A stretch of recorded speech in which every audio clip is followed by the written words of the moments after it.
untuk betinanya berapa ini? Ada berapa? 25 lawan satu pejantan. Iya. Luar biasa. 2 sampai 3 bulan bisa dikawini semua. 90%. 9. Kita cek kehamilan mulai usia koloni 2 bulan. Koloni 2 bulan. Koloni 2 bulan kita cek secara USG, yang kita nyatakan hamil, kemudian kita pindah ke kandang sebelah sana. Assalamualaikum warahmatullahi wabarakatuh. Salam sukses peternak domba kambing Indonesia. Pada hari ini kita kedatangan tamu, mungkin bisa perkenalan Bapak-bapak sekalian, monggo. Oke, terima kasih. Ini kami ada hadir ke sini 4 orang. Kami dari koperasi, Pak. Koperasi Serba Usaha Kota Santri yang ada di Kabupaten Pekalongan. Kebetulan di Kabupaten Pekalongan kita punya 4 cabang itu, di Wiradesa, terus Bojong, di Karanganyar, sama di Kesesi. Kebetulan kita ingin mengembangkan usaha kita di peternakan kambing, Pak. Jadi pada hari ini kami ingin studi banding lah, sharing bagaimana pengelolaan kambing di Matana Farm. Itu kita dapat informasi juga dari Facebook, Pak. Itu. Jadi seperti itu. Oke teman-teman, jadi di sini saya ucapkan terima kasih banyak, selamat datang di Matana Farm. Mohon maaf kalau misalnya ada penyambutan kami yang kurang berkenan bagi bapak-bapak sekalian. Di sini perlu kita perkenalkan, untuk di Matana Farm sendiri kita bergerak di bidang breeding. Yang pertama kita ada breeding, sesekali kita juga main fattening, kemudian kita juga ada milking atau kambing perah.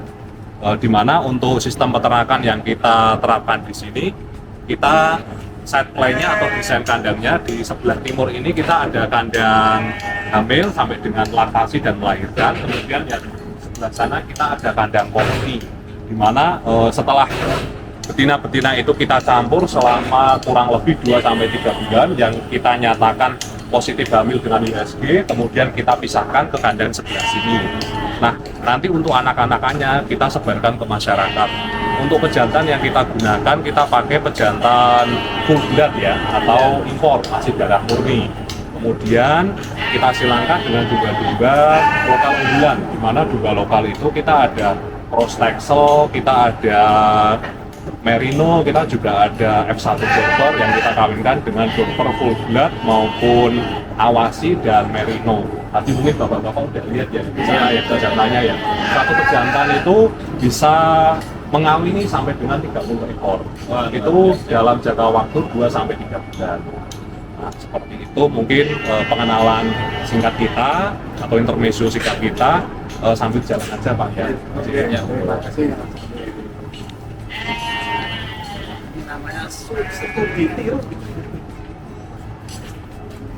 Kalau ini apa Mas ini, Mas? Itu maksudnya Protexel.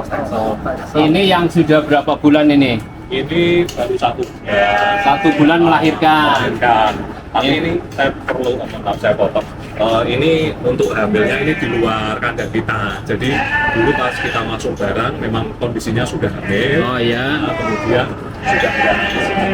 Anaknya 4 atau berapa ini, Mas? Oh, ini anaknya kelihatannya anaknya ini satu-satu ini. Satu-satu ya. Oh, Satu-satu. Yang ini memang kadang kan kita dari mitra itu susah beli supplier itu. Jadi barang yang ada itu kita memang benar-benar harus selektif ya rekomendasinya. Jadi kadang ada yang sudah hamil, USG langsung kita pisah ke sini, terus yang kemudian masih kosong kita campurkan koloni pejantan-pejantan impor. ya. Ini berarti udah berapa bulan ini dari melahirkan? Baru 1 bulan. Berarti 1 bulan. Ya, menyusui ini ya, Masih yang menyusui. disusui. Ya.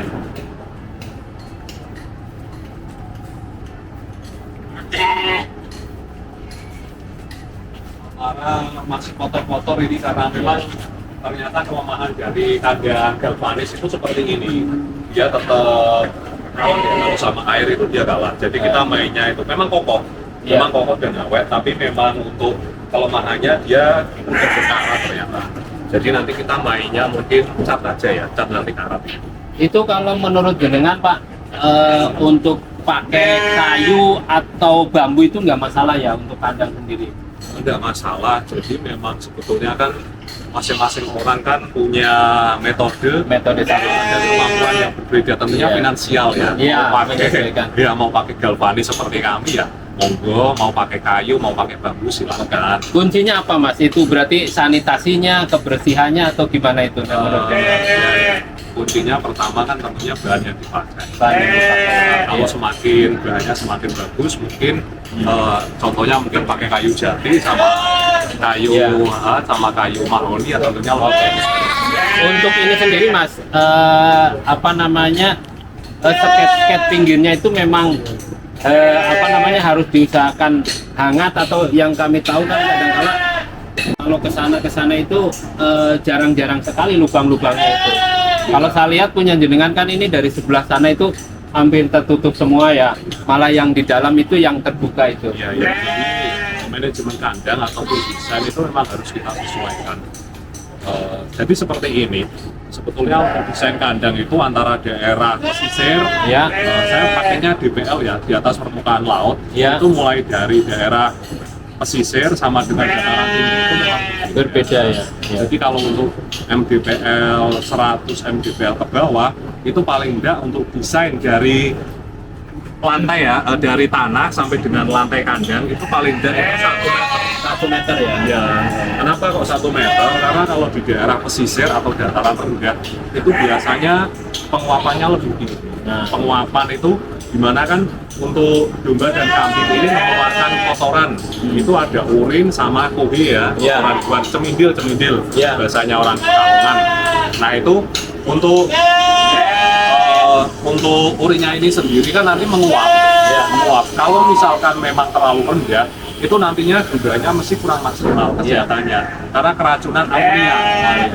Itu nanti bisa menyebabkan pneumonia atau penyakit radang paru-paru pada ternak. Ya makanya desainnya kita bikin 1 meter. Sekalian kalau misalkan memang 1 meter itu untuk pembersihan kandangnya juga. Terus itu untuk pembersihan kotoran sendiri itu biasanya berapa bulan atau bagaimana itu? Tergantung populasi. Kalau misalkan sebesar kami ini ya populasi di 400, 500 paling Setiap hari. Nah, jadi untuk desain kandang itu kita kenapa kok yang di bawah ini minim apa namanya minim kotoran sebetulnya Iya. kan kita kasih jaring. Oh, ada Nah, ada jaring. Jadi untuk kotoran sendiri itu langsung turun ke tanah Iya. Kemudian untuk turunnya itu turunnya ke belakang. Ke belakang. Jadi kalau kita amati sepintas, menurut panjenengan semua ini bau apa enggak? Enggak. Bau. Padahal kan kita populasi sebanyak ini, Iya. populasi sebesar ini. Sampai Kenapa kok berapa total keseluruhan populasinya? sekarang sih kita di angka 400-an. 400-an ya. Karena kita keluar masuk kan. Oh iya. Kalau misalkan full ya kita di 500 kalau full. Kok kenapa enggak bau? Ya sebetulnya kenapa enggak bau itu kan terjadi karena penguraian. Iya. Bertemunya antara kotoran dengan urin. Jadi itu pasti bau. Itu yang menyebabkan bau sebetulnya. Tapi dengan sistem kandang yang seperti ini, untuk urinnya langsung meresap ke tanah dan kotorannya itu turunnya ke belakang sebelah sana, kan tidak bercampur. Ini kan tidak bercampur. Ada sih ini sedikit tetap Ya, susah ini ya tetap turun karena kita keterbatasan anak kandang. Makanya kita untuk baunya memang kurang lah. Kita baunya minim sekali. Terus untuk kotoran itu sendiri, mohon maaf, bisa secara ekonomis itu bisa dijual atau gimana Mas? Oh bisa sekali, bahkan hari ini pun kita sebetulnya ada pemesanan 100 ya. Cuma kita untuk tadi untuk mobilnya yang kita belum ada.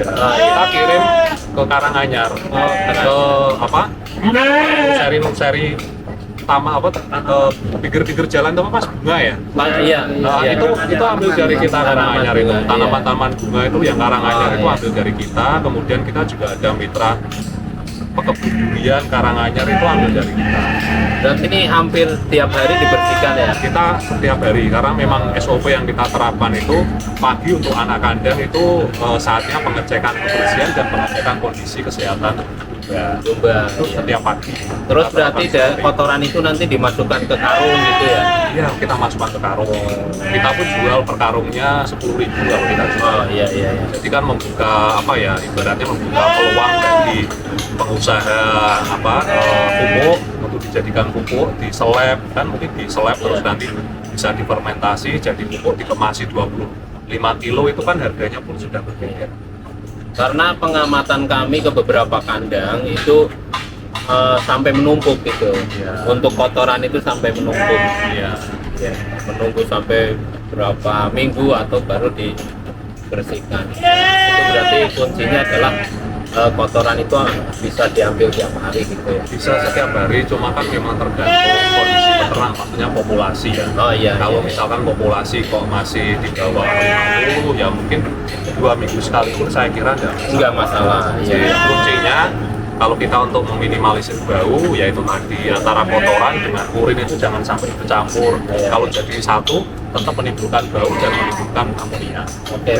Iya. Ini usia yang kita itu baru usia 3 bulan itu. Yang hitam itu. Nah, itu anaknya ini, Anaknya yang ini. anaknya yang coklat ini. Ya lebih gede anaknya itu. Wah, itu baru 3 bulan. Itu anak dari kandang kita. Oh iya. Anak merino ketemu sama ini yang coklat itu sebetulnya namanya kalau kita kan ambil dari Medan ini sebetulnya Iya, namanya iya. irsip. Oh. Ya, ini komposit lah kalau di sini. Nah itu anaknya yang hitam itu baru usia 3 bulan. Nah itu yang asli anakan dari kandang kita pejantan kita. Kalau yang lain kadang kita banyakkan dari mitra. Itu untuk cross tackle sendiri itu kok di tempat jenengan bulunya nggak kelihatan apa namanya tebel itu disyukur atau gimana Mas? Ya, kita betul sekali. Karena memang kita kan punya SOP ya. Ya. Jadi untuk domba yang baru datang itu biasanya kita masukkan ke kandang transisi. Ah, ya. Itu selama 1 sampai 2 minggu. Kemudian di kandang transisi itu kita amati performanya, baik berupa performa kesehatan, kemudian untuk postur segala macam. Kita peternakan seperti ini kan tentunya kita harus seleksi. Maksudnya kita jangan menerima asal-asalan barang dari luar. Karena takutnya barang dari luar itu pertama kualitasnya nggak masuk, yang kedua membawa bibit penyakit. Mau nggak mau harus kita pisahkan. Nah itu di situ biasanya kalau dari peternak ataupun dari supplier itu tidak terurus. Nah begitu masuk setelah 2 minggu proses saya sebutnya proses transisi itu kita nyatakan masuk spek kita ya, kemudian kita potong, kita cukur, terus kita manicure, kita potong kuku, kita cek kesehatannya, dan tentunya juga kita kasih multivitamin sama obat cacing. Oke. Baru kita koloni. Kita bisa lihat yang breeding Mas, Boleh yang silakan. antara indukan satu dengan jantannya berapa gitu. Monggo.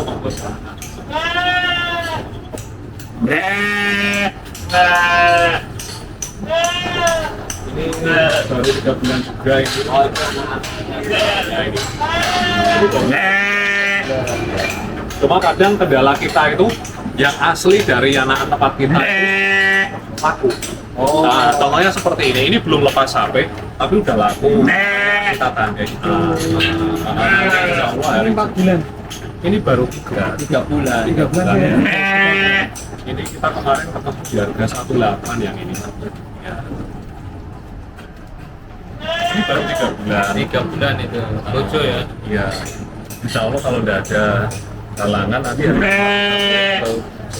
Kota bumi. Iya. baru hamil. Ini pun sama, ini hamilnya dari Oh. ya, Posisi hamil ya. posisi hamil. Kalau ini yang ini kecil udah baru berapa bulan ini? Baru berapa hari? Ini? Berapa hari, Mim? Ya, berapa ini? 2 hari itu. 2 hari. Dua hari. 2 hari. Ini cross tackle juga ini. Ini punya prospek. Cross tackle. Ya, itu anak-anaknya kalau lihat penampilannya prospek juga. Masih lepas semuanya. Iya. Satu ya, melahirkan satu ya. Wah. Nanti cepat gede biasanya kalau satu. Iya.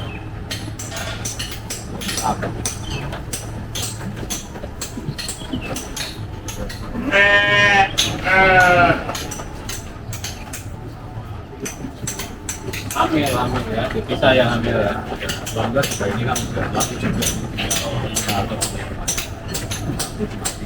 Ini kira-kira sudah hamil berapa bulan Mas yang ini? 4 bulan. Ini nggak apa-apa dijadikan dua Jangan ya. Nanti ketika dia melahirkan baru dipisah ya. Ada operasi. Berarti ini kandang khusus untuk melahirkan melahirkan. dan menyusui. Ini sudah waktunya itu kayaknya sudah hampir ini ya Mas. Ini kemungkinan udah ada 1 bulan. Sudah ada 1 bulan ya. Ya, kalau yang itu ya mungkin tinggal menunggu minggu. Ah iya. Kalau saya bilang tinggal menunggu minggu, karena ciri-cirinya kalau secara fisik itu untuk pangkal ekornya itu udah kopong. Oh, Maksudnya iya. udah ini ya apa ya, udah cekung. Itu kan udah cekung ini belakang. Iya, iya, Itu iya. udah ada 1 bulan pasti melahirkan. Ini aman, Pak. Ini dulu sekitar 2-3 hari. Ini udah hamil. Oh enggak ini. Kalau ini ya. Ini hamil juga. Hamil juga. Yang ini mungkin menyusui. Sudah melahirkan. Nah, tapi ini bukan dari peranaan kita ini. Oh. Rekodnya dari kita. Ya. 4 bulan, ini pas kami juga 4 bulan. Hamil ini. Jantan ya. Ini juga ada Merino. Merino. Lucu ya. Nah, kita memang kondor, kandangnya lagi kotor ini. Oh iya. Ya. Ini hamil di tempat kita ini. Wah. Hamil semua ini 3 ya. Semua 3 sudah kita buktikan USG. Oh. Usia kehamilannya Terus sampai melahirkan itu berapa bulan? 5 bulan. 5 bulan. Berarti 2 bulan lagi. 1 ekor.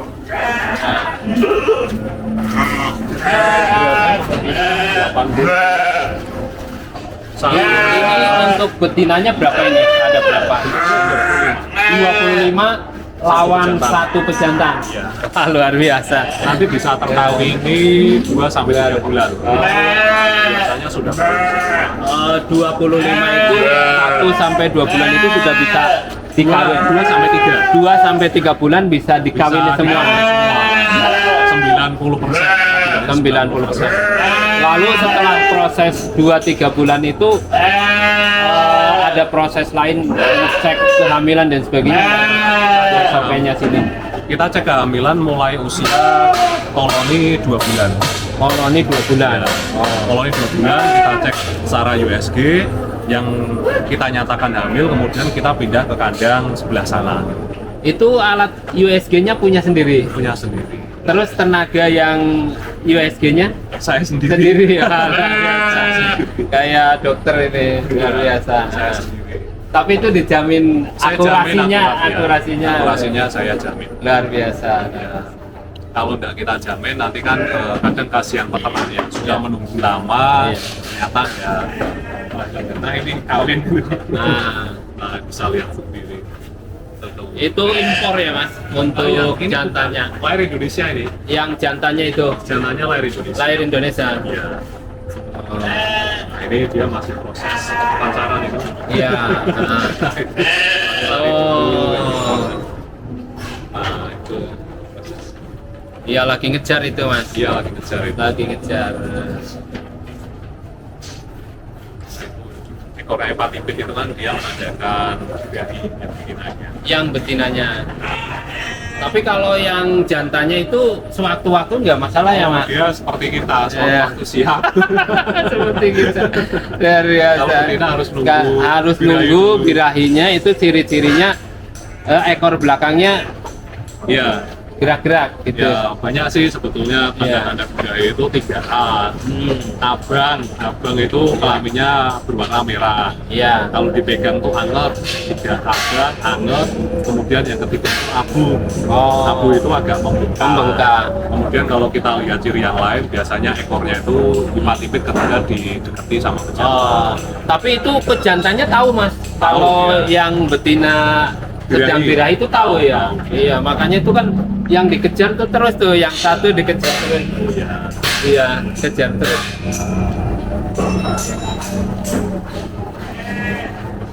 Dari ke kandang 24, ini yang kita pakai full bulan ini masih pol.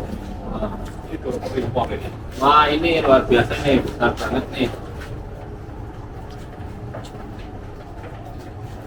Kalau mau naik Ini mau bawa- satu banding berapa ini? yang ini sama, ini 1:25. Pak Wiono mau naik. Moga Pak. desain kandang kita bikin seperti ini. Pintu masuk sekalian tangga ini. Ya. Ini satu ekor betinanya berapa mas? Satu ekor jantan? 25. Yang ini 25.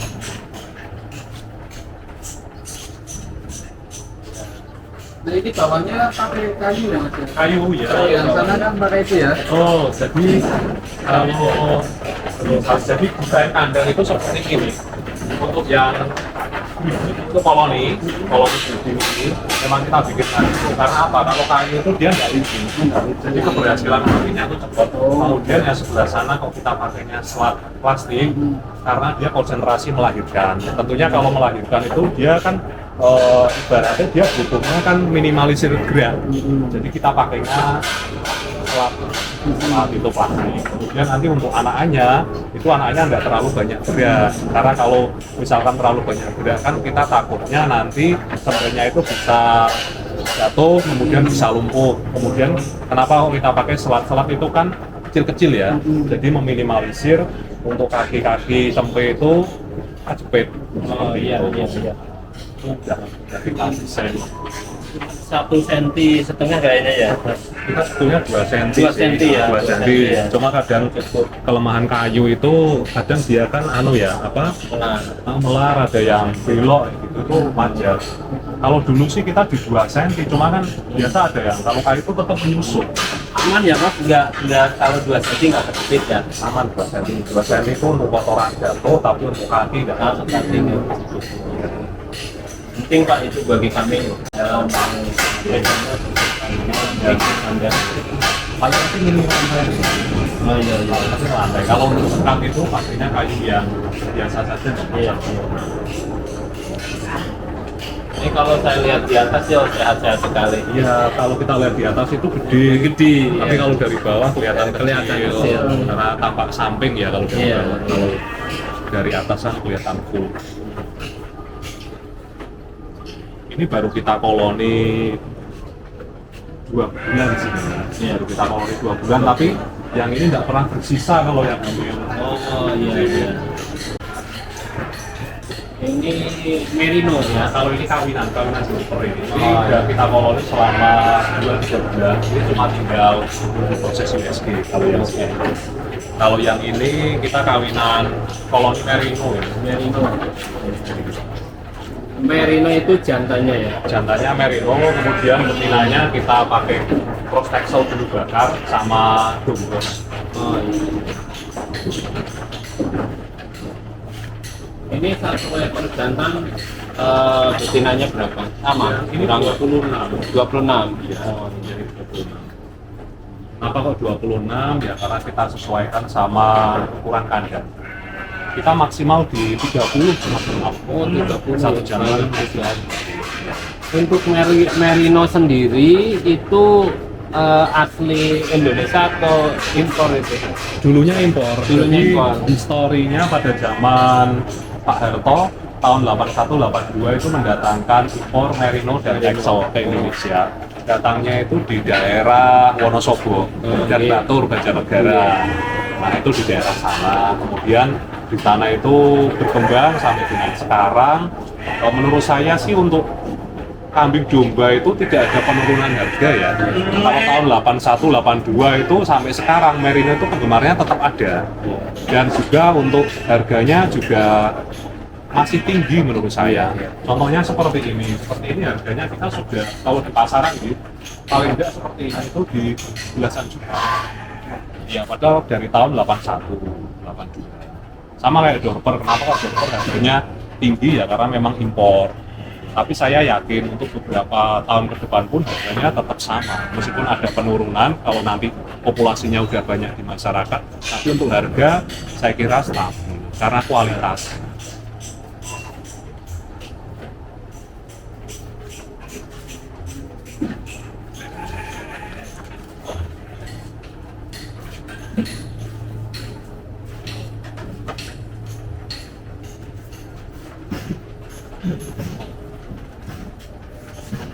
Mas Andi nih, Andi.